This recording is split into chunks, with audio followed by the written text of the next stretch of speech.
Hoje a dificuldade está porque o presidente do Congresso, o presidente da Congresso, não, perdão, o presidente da Câmara está sendo vítima de uma ameaça de um mafioso. Acho que também há um componente muito importante nessa história, que é a questão da anistia, discussão da anistia.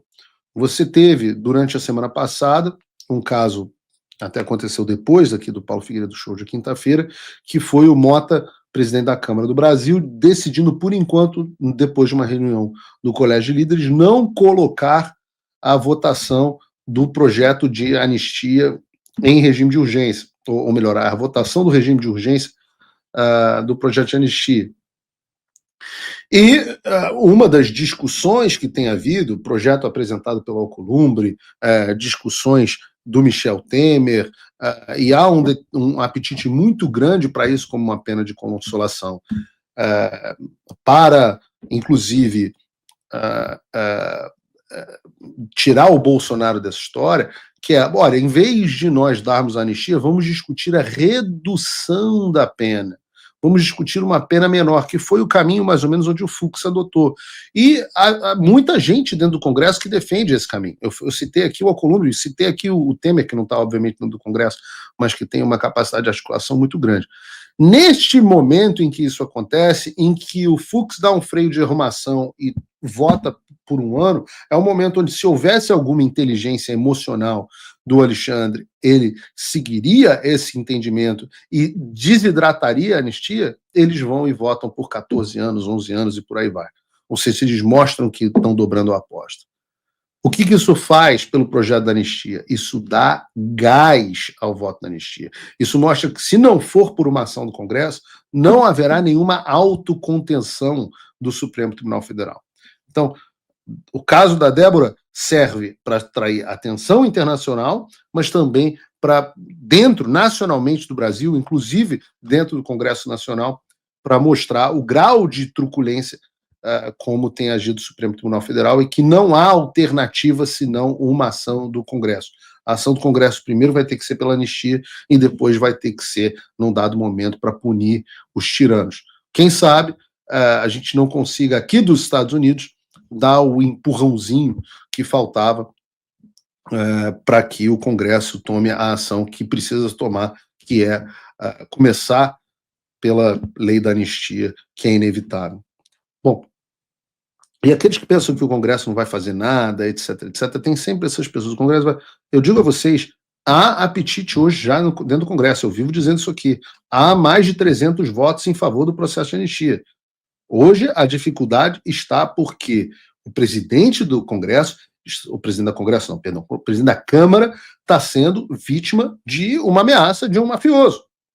E aqueles, muitas vezes, que estão aqui, inclusive no chat, dizendo, que criticando fulano, criticando Beltrano, etc., muitas vezes essas pessoas têm medo de sequer fazer uma doação para mim como patrocinador. A pessoa morre de medo e, ao mesmo tempo, está criticando o Mota, que está sendo ameaçado de prisão caso bote anistia para ser votado. Então, são poucas pessoas que têm efetiva coragem de enfrentar um sistema sabendo que vão perder. E, às vezes, nem sempre essa é a atitude mais inteligente.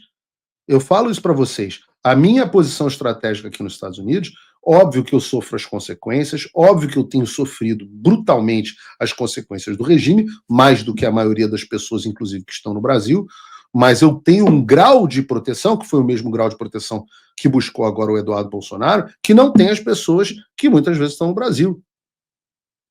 E, Paulo, você estaria fazendo tudo que você está fazendo aqui se estivesse no Brasil? É claro que não.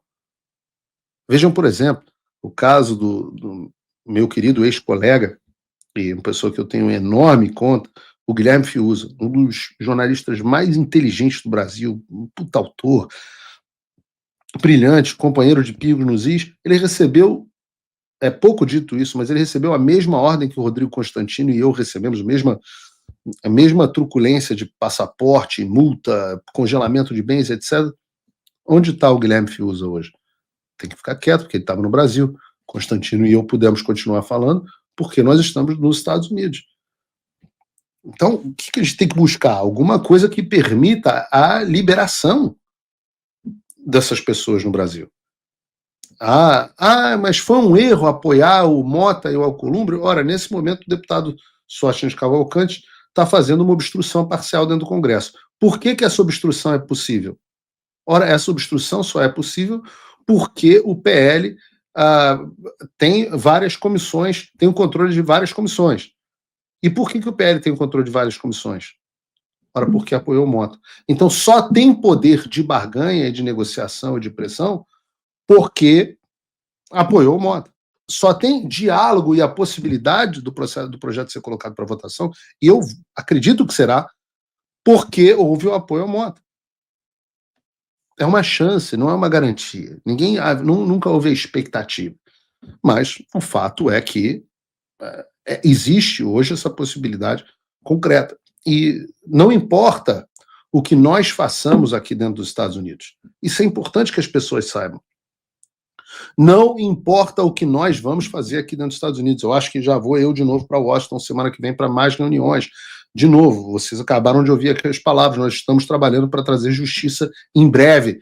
As coisas estão acontecendo, mas não importa o que nós façamos. Não importa se a gente vai conseguir o cancelamento do visto de várias pessoas, não importa se a gente vai conseguir sanções financeiras contra o Alexandre de Moraes e outras pessoas.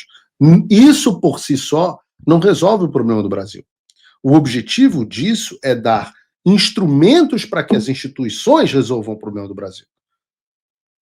Não esperem que o Donald Trump vai mandar, tirando aquele pastor picareta, o Sandro Rocha, ninguém imagina que o Trump vai lá, vai mandar os Marines, um porta-aviões, 2 F-35, bombardearem o Brasil e resgatarem o Bolsonaro. Isso não vai acontecer. A gente pode fazer pressão internacional, utilizar os instrumentos democráticos, enfraquecer e punir, e realmente punir de forma dolorosa determinadas pessoas, como o Alexandre de Moraes, mas no final das contas vai caber às instituições brasileiras reagir. Vai. E o Alexandre não vai se entregar. Ele ou vai ser tirado, ou vai ser defenestrado, ou vai ficar numa situação tão ruim que ele vai ter que pedir para sair.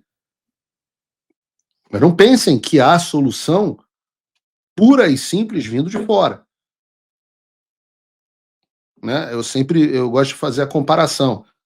Pensem em mim como um piloto de um bombardeiro stealth. Um bombardeiro invisível, né? Eu consigo fazer ataques com precisão e destruir determinados pontos de defesa do inimigo.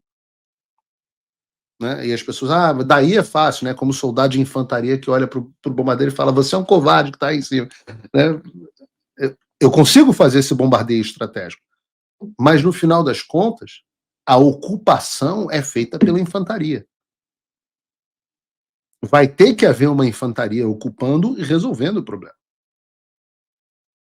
A minha missão, num dado momento, vai se encerrar aqui nos Estados Unidos e alguma outra liderança vai precisar conduzir o processo no Brasil. Quem será essa pessoa, Paulo? Não sei, que Deus levante essa pessoa. Eu tenho certeza que Deus me levantou aqui, me colocou aqui exatamente nesse momento, com o conhecimento que eu tenho, com as relações que eu tenho, com esse propósito. Eu tenho também fé que Deus vai levantar as pessoas certas no Brasil para darem andamento depois disso. E todos vocês em casa podem fazer a parte de vocês.